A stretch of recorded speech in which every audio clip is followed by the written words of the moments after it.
Olá, eu sou o Luffy Steffen e estamos de volta aqui no workshop online Como fazer um filme independente de temática LGBT. Esta é a segunda aula, a segunda videoaula desse projeto de 4 aulas, projeto produzido pela Cigano Filmes e apresentado aqui por mim, Luffy Steffen, roteirista, cineasta, pesquisador, e é um projeto derivado do PROAC, da Secretaria de Cultura e Economia Criativa, Governo do Estado de São Paulo. E nessa segunda aula, para quem viu a primeira aula, que está aqui também no canal, a gente falou sobre a história do cinema brasileiro LGBT, né? Demos um rasante, né, histórico, destacando alguns grandes momentos chaves, simbólicos da história do cinema brasileiro de temática LGBT dos últimos 120 anos. Pois é. E nessa segunda aula a gente vai falar de roteiro, mais especificamente roteiros LGBTs, né? Mas antes de embarcar na temática específica, vale a gente dar uma pincelada geral em roteiro, né?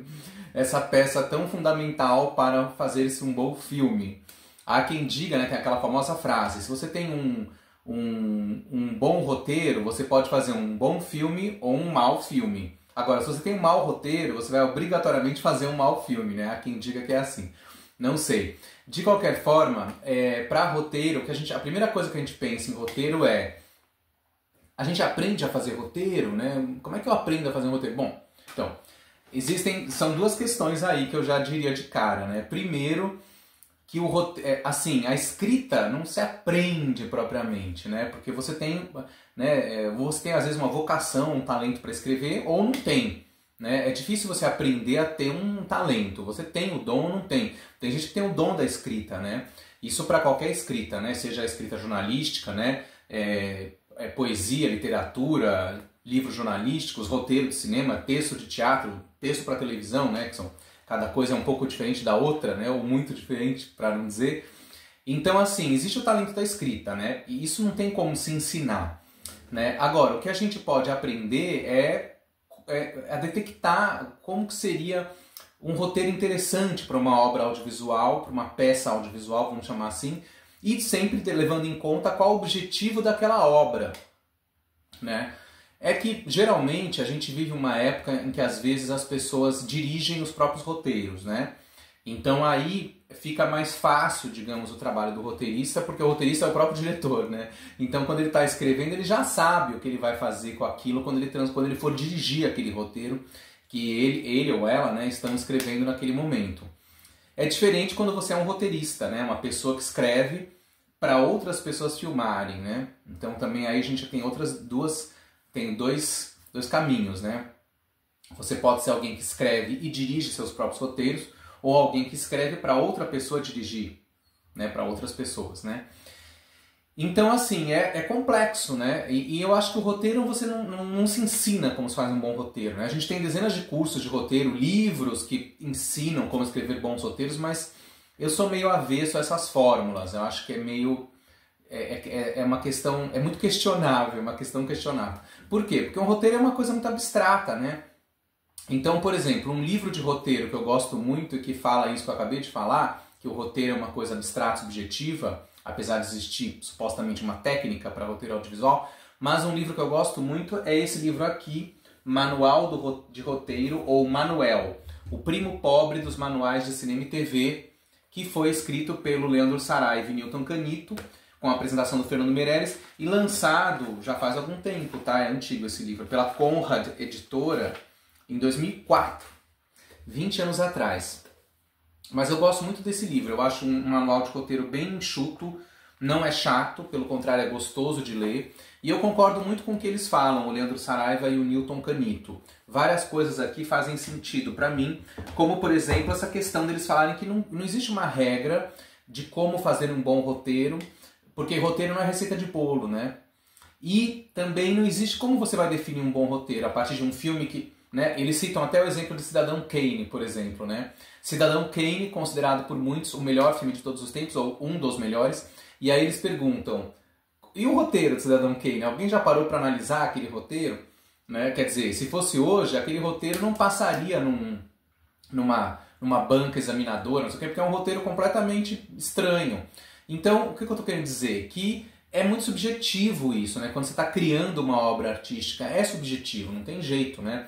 O roteiro ele é uma peça criativa, uma peça artística, embora ele seja também um mapa técnico de como você vai filmar alguma coisa, né? Ou quer dizer, indicações, ele está dando um mapa para você então criar a produção. A gente vai falar disso na próxima aula aqui, que é a de produção, mas vamos voltar para o roteiro.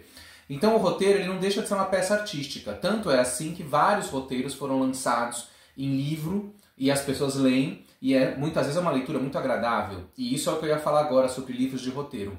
Eu acho que mais importante às vezes do que ler livros que ensinam ou explicam técnicas de roteiro, como é o caso desse, embora eu gosto muito desse livro, como eu falei, mas tem muitos livros de roteiro por aí que eu acho extremamente chatos, porque ficam dando a receita de bolo, ficam com várias regrinhas, né? Por exemplo, durante muito tempo vigorou, até o final dos anos 90, eu diria, o Sidefield, né? Que foi um cara importante no roteiro norte-americano, estadunidense, que se tornou muito conhecido porque ele supostamente criou detectou e formalizou uma espécie de receita infalível para escrever bons roteiros. Então ele lançou muitos livros, fez palestras mundo afora, inclusive no Brasil. Ele já faleceu, né, enfim, e com a morte dele foi-se também uma era Sidefield, que era uma era muito técnica desses roteiros que tinham que funcionar como receita de bolo. Então, de acordo com ele, as regrinhas eram muito rígidas, né? Como, por exemplo, depois de 15 minutos de filme você tem que ter o primeiro ponto de virada. Faltando 20 para o final você tem que ter o segundo ponto de virada. Quer dizer, vira um negócio como eu estou chamando, receita de bolo, né? Que você põe o bolo no forno, daqui a 15 minutos tem que ligar no fogo alto, depois você tira e põe não sei o que, depois você põe de novo. Pro bolo dar certo. E nem sempre dá certo, né? Porque o que a gente mais vê por aí é bolo que não dá certo, né? Sai do forno e fala, putz, não deu certo esse bolo. O roteiro é a mesma coisa, né? Não dá pra apostar que é um bolo porque não é, né? E mesmo se fosse, né? Então, voltando, onde eu tô querendo chegar? Que tão importante, ou mais importante até, do que ler livros sobre como fazer roteiros, é importante ler roteiros.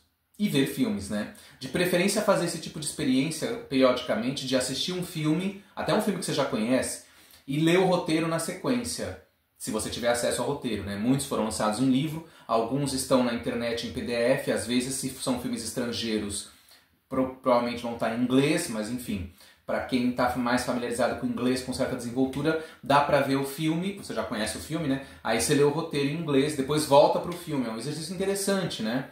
Então, por exemplo, aqui a gente tem um livro muito legal brasileiro que é Ivampirismo, o cinema em pânico, que analisa o cinema do diretor brasileiro Ivan Cardoso, um dos mestres do trash brasileiro e criador do terrir, a mistura de terror com comédia. Mas os roteiros dos grandes filmes do Ivan Cardoso foram feitos em parceria com o Rubens Francisco Luchetti, R.F. Luchetti, que faleceu esse ano, em abril, com 94 anos. Aqui nesse livro tem uma série de textos interessantes sobre a carreira do Ivan Cardoso e a sua parceria com o Luchetti, e tem o roteiro na íntegra dos dois principais filmes da dupla, O Segredo da Múmia e As Sete Vampiras, filmes dos anos 80, que são verdadeiros clássicos do terrir brasileiro e extremamente trashes, né, no bom sentido. O Ivan Cardoso é quase o John Waters brasileiro, né, por assim dizer, mas mais ligado ao terrir, né, porque o John Waters não é tão ligado à questão do horror. Mas enfim, esse livro é muito bom, com os roteiros, vale a pena ler esses roteiros e ver os filmes. Outro que eu citaria é o Anjos da Noite, que eu falei na outra aula, na aula 1, que é um dos melhores filmes brasileiros dos anos 80 em termos de temática LGBT, e em geral, né? Anjos da Noite de 87, escrito e dirigido pelo diretor Wilson Barros. Esse roteiro foi lançado em livro pela editora Tchê, uma editora de Porto Alegre, né, do Rio Grande do Sul. Foi lançado pela Tchê em 1987, no próprio ano de lançamento do filme. E aqui é muito interessante porque você tem um texto original, um texto inicial, com o Wilson Barros comentando um pouco sobre como ele criou essa ideia, como nasceu o roteiro do filme. Ele mandou o roteiro, por exemplo, na época, já nos anos 80, hein, ele mandou o roteiro para um concurso de filmes da Embrafilme, né, a então empresa estatal brasileira que financiava 80% dos filmes brasileiros da época, né, dos anos 70 e 80. Então ele mandou o roteiro e depois ele foi para os Estados Unidos fazer, acho que um doutorado, um mestrado. De repente ele descobre que o roteiro dele tinha ganho. Aí ele voltou para o Brasil para fazer o longa, que é um filme maravilhoso. Então, nesse caso do Anjos da Noite, vale muito a pena ler esse livro, o texto inicial que ele explica do filme, e o próprio roteiro, né? E depois ver o filme, ou vice-versa. Então eu acho muito interessante ler roteiros, é um grande aprendizado, e ver o filme na sequência, ou vice-versa, porque aí você vai vendo, algumas coisas mudam, aí você fala, nossa, ele tinha escrito assim, mas mudou no filme, né? Ficou de outro jeito. Porque também, né, muita coisa vai mudar na filmagem e muita coisa vai mudar na montagem também, né? É claro que alguns filmes que são lançados o roteiro em livro, é lançada a versão igual ao filme, né? Às vezes tem isso também, né? Nem sempre é lançado o roteiro como ele foi escrito antes de ser filmado, montado e lançado, né? Às vezes o livro vem depois, então é um livro feito a partir do filme, né? Mas de qualquer forma é interessante esse exercício, né? Não estou dizendo que não se deve ler livros sobre como fazer roteiros, né? Tanto que eu indiquei esse aqui. É interessante, mas não ficar muito apegado e muito condicionado a esses livros, né? Porque todas as regras podem ser quebradas. O importante é você ter um feeling também na hora de escrever, né? E como eu disse, tudo depende de qual o seu objetivo com aquela obra. Se você é um roteirista que vai dirigir aquilo depois, então você sabe qual é o seu objetivo com esse filme. Então você vai escrever em função disso, né? Então, por exemplo, se meu objetivo é fazer um filme épico de 4 horas de duração sobre sei lá o quê, então automaticamente eu vou fazer um roteiro imenso, né? Se o meu objetivo é fazer um roteiro, eu não vou dirigir aquilo, eu quero vender para uma produtora dirigir, então eu tenho que saber que para que produtora que eu vou vender. Então eu vou fazer um roteiro comercial, né? Um filme de 1h30 de ação, o que eu vou fazer, né? Então tudo depende do que você quer, qual o seu objetivo, e a partir disso você vai criar o seu roteiro. Mas a partir disso, a gente pode então agora falar sobre os filmes LGBTs, né? Analisar roteiros de filmes LGBTs, já que a nossa temática aqui é como fazer um filme independente LGBT.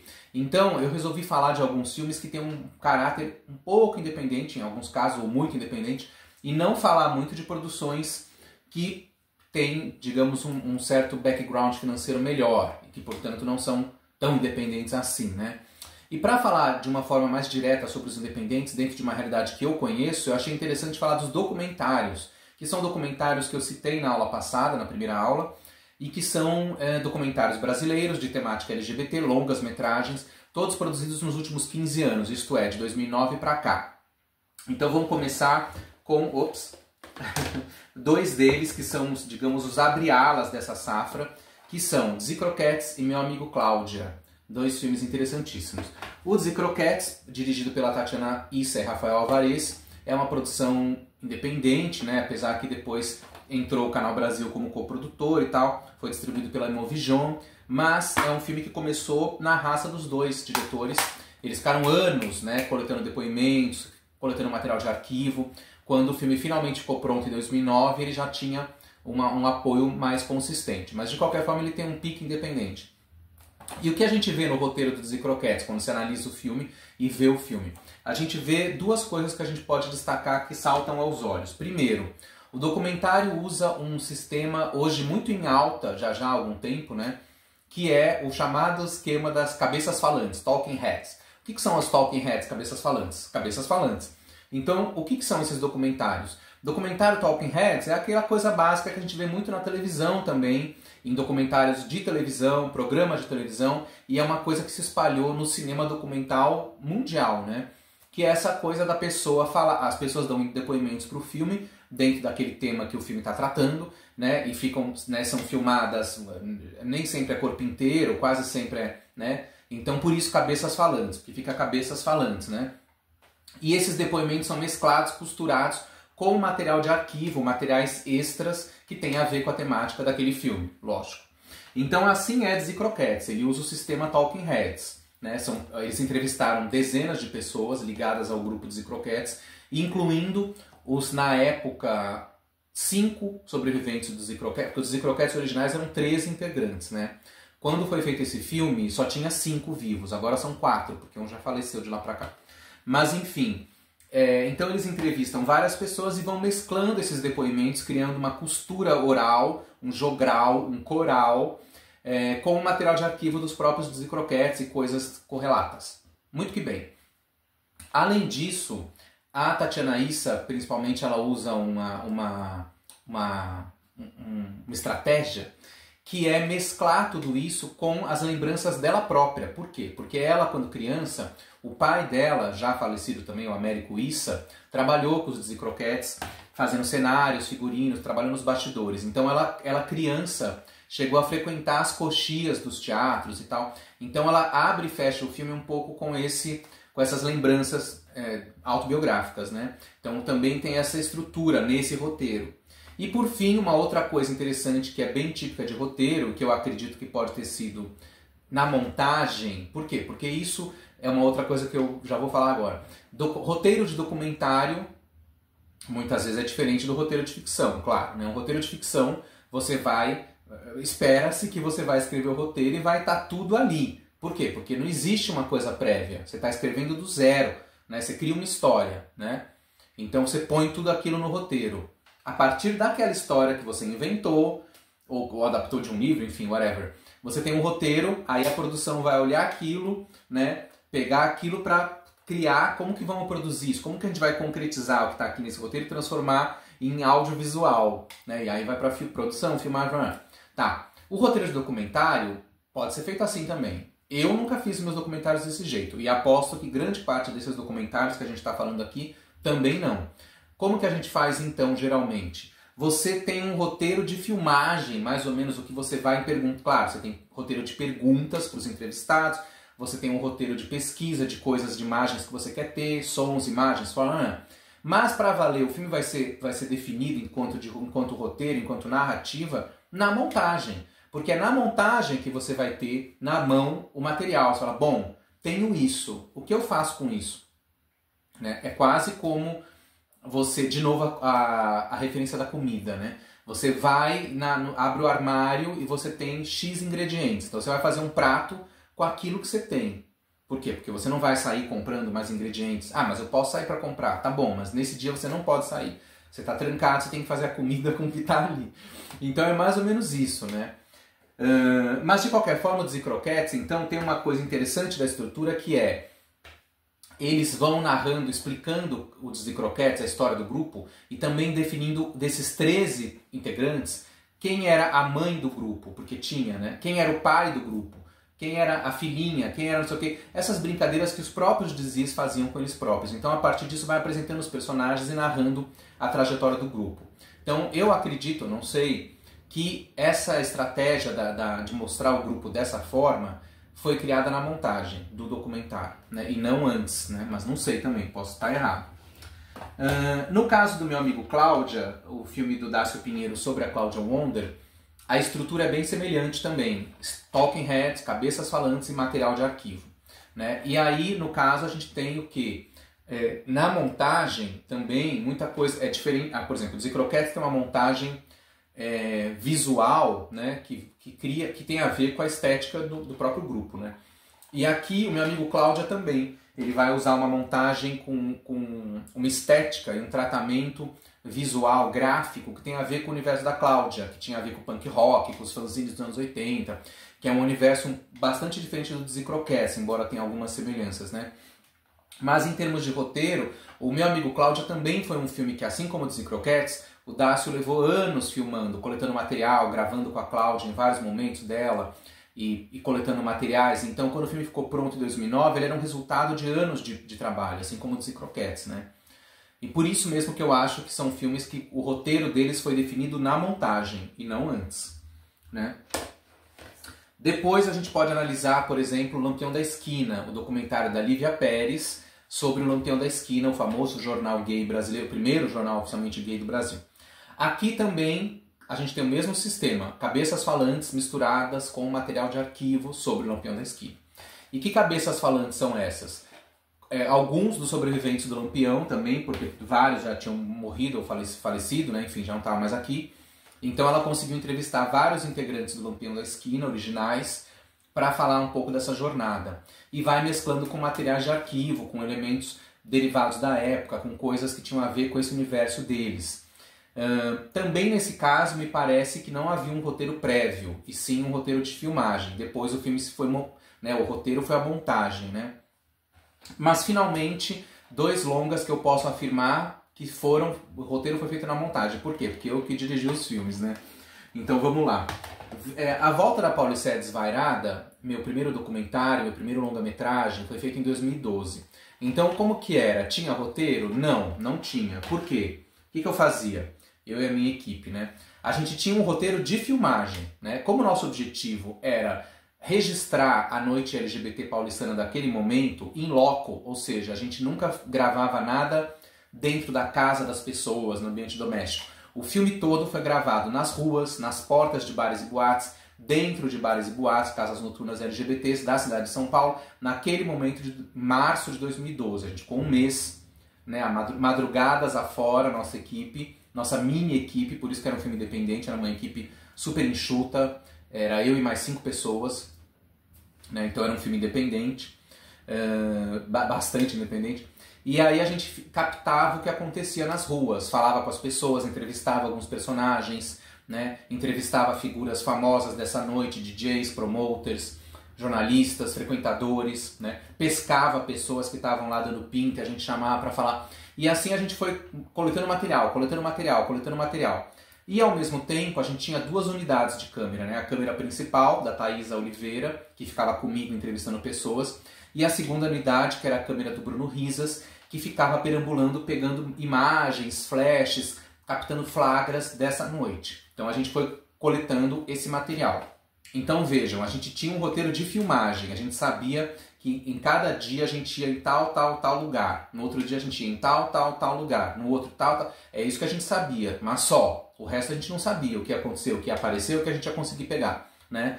Aí, quando acabou a fase de filmagens, eu sentei para assistir o material inteiro, na íntegra, com o meu montador na época, o José Mota. E a gente assistiu junto, horas e horas de material, tanto das entrevistas como das coberturas, né, que o Bruno tinha feito. E a partir disso é que eu escrevi o roteiro de montagem. Depois de assistir tudo, eu refleti e fiquei pensando, bom, como é que a gente monta isso?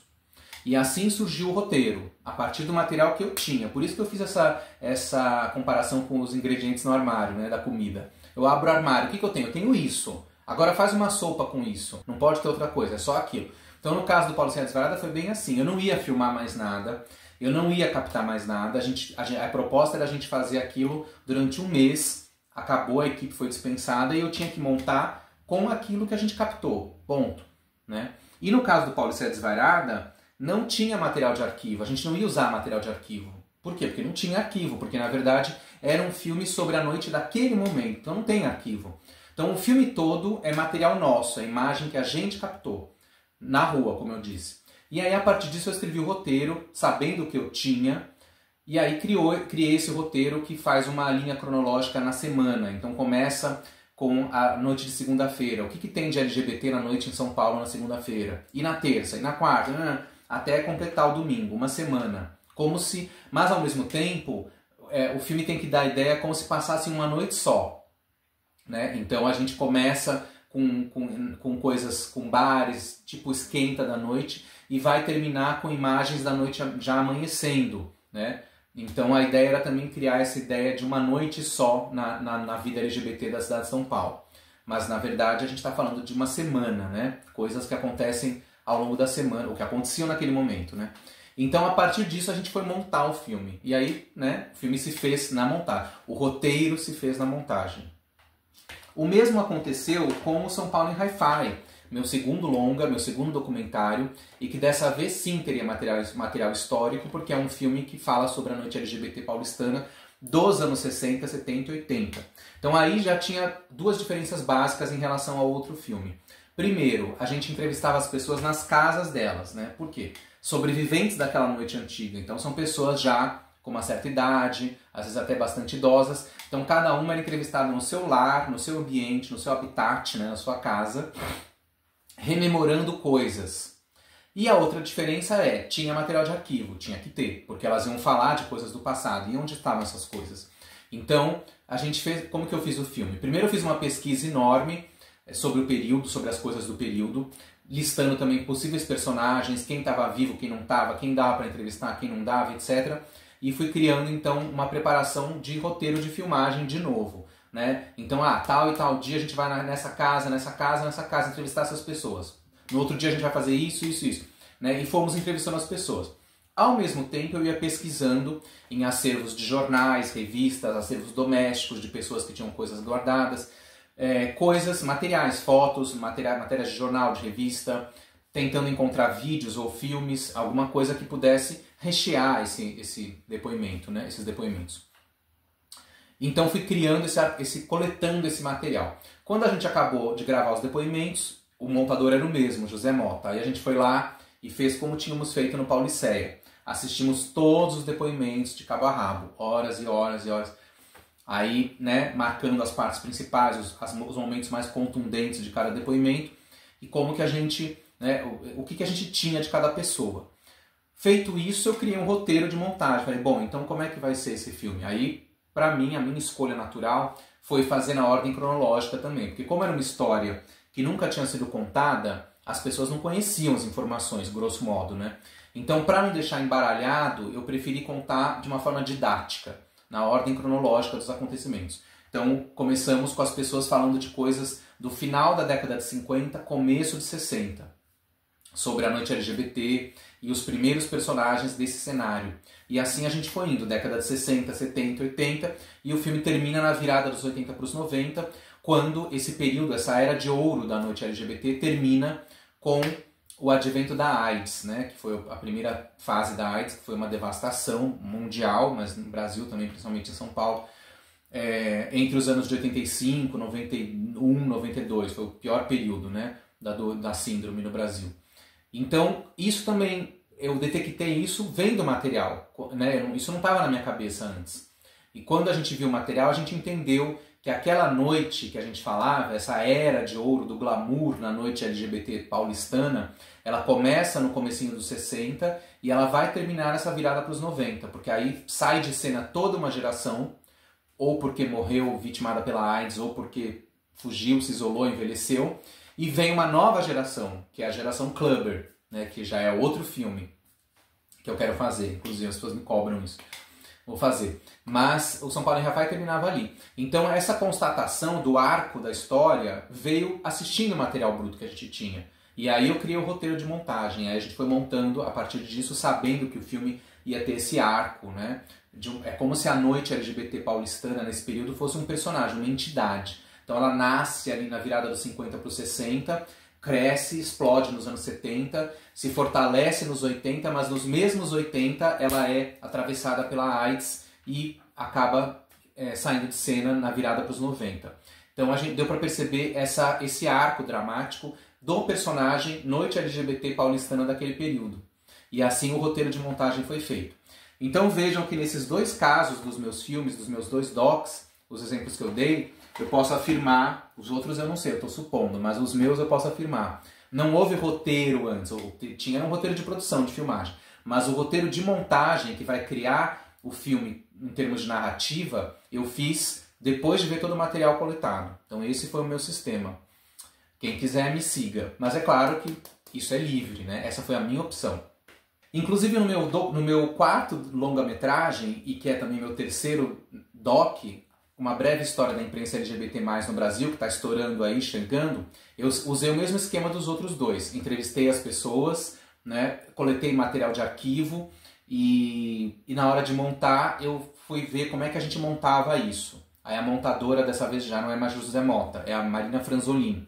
E aí a gente montou, eu criei um roteiro também em ordem cronológica de cada veículo, né? Então a gente começa o filme nos anos 60, no comecinho dos anos 60, com o fanzine O Snob, que foi a primeira iniciativa que se tem notícia, que se tem conhecimento de uma imprensa LGBT no Brasil, ou pelo menos um ensaio disso.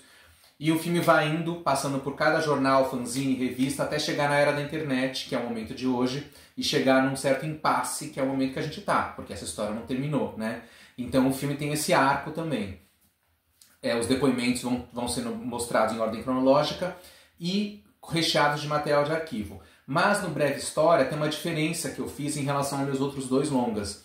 No Pauliceia, no São Paulo em Hi-Fi, a gente tem um esquema bastante jogral, coral, que eu chamo, né? Que é o sistema Robert Altman, né? Quer dizer, o Altman no caso da ficção, né?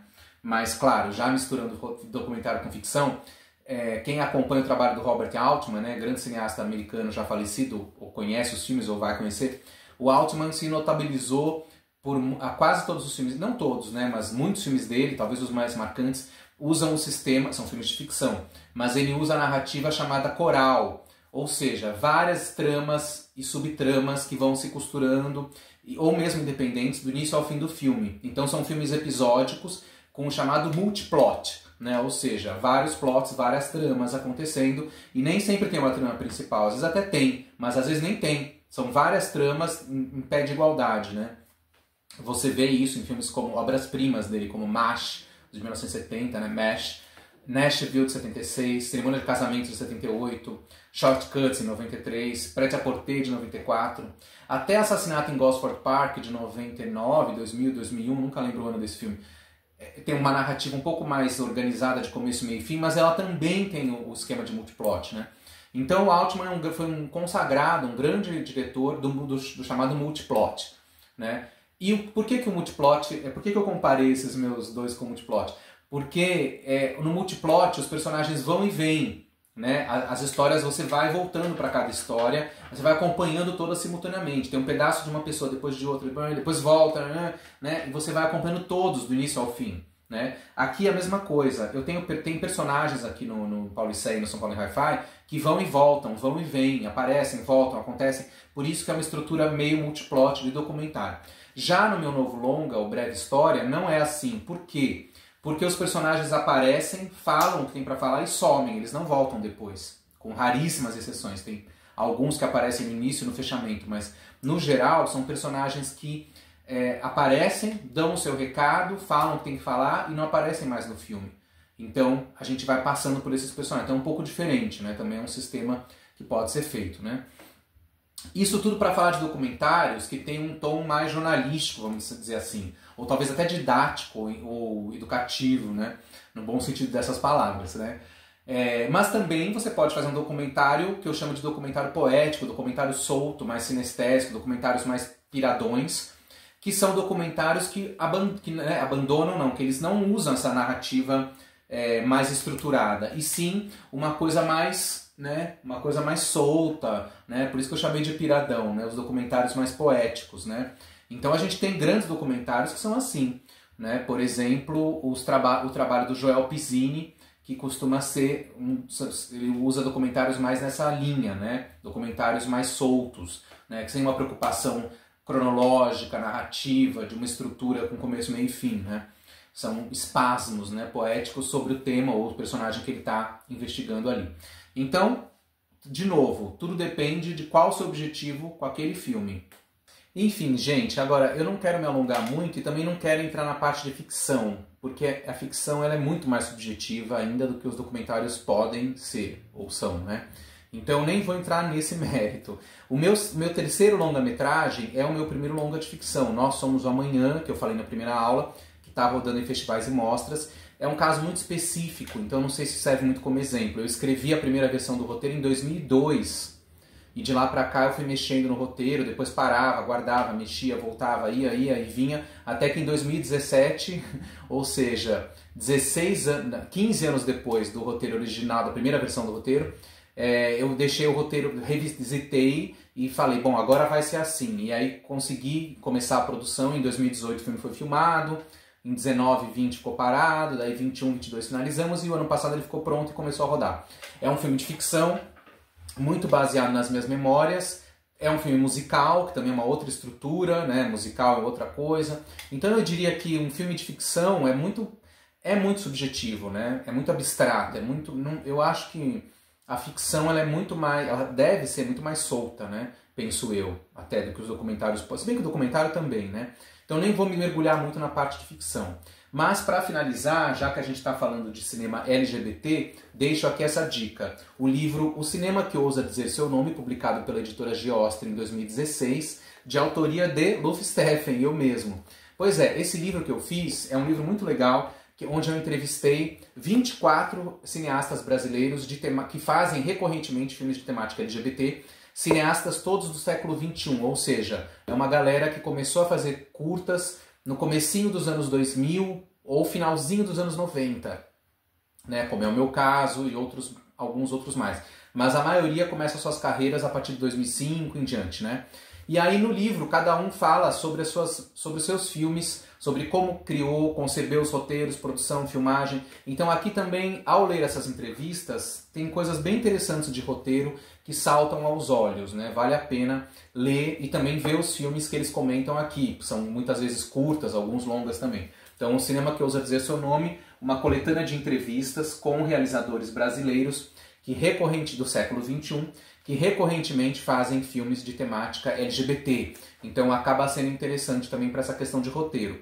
E, para completar isso, esse livro deu origem à série documental Cinema Diversidade, que eu escrevi e dirigi, produzido pela Cigano Filmes, e que nesse momento está disponível na plataforma Itaú Cultural Play, gratuitamente. São 10 episódios de cerca de 25 minutos cada, derivados desse livro. Ou seja, na série, se no livro eram 24 pessoas, na série são 60 pessoas do Brasil inteiro falando sobre seus filmes de temática LGBT, comentando, mostrando cenas. Então é uma série bem interessante para a gente também analisar o cinema brasileiro LGBT dos últimos 20, 25 anos, e dentro de uma chave independente, porque quase todos esses filmes que estão na série, no livro, são filmes bastante independentes, né? Quase pouquíssimos tiveram um orçamento grande, apoios de majors, de distribuidoras e produtoras grandes. Então, vale a gente encaixar como um certo cinema independente brasileiro LGBT. É isso, vamos ficando por aqui. Na próxima aula, nossa terceira videoaula, a gente vai falar sobre produção, né? Dentro dessa chave do cinema brasileiro independente LGBT. Não percam, até lá!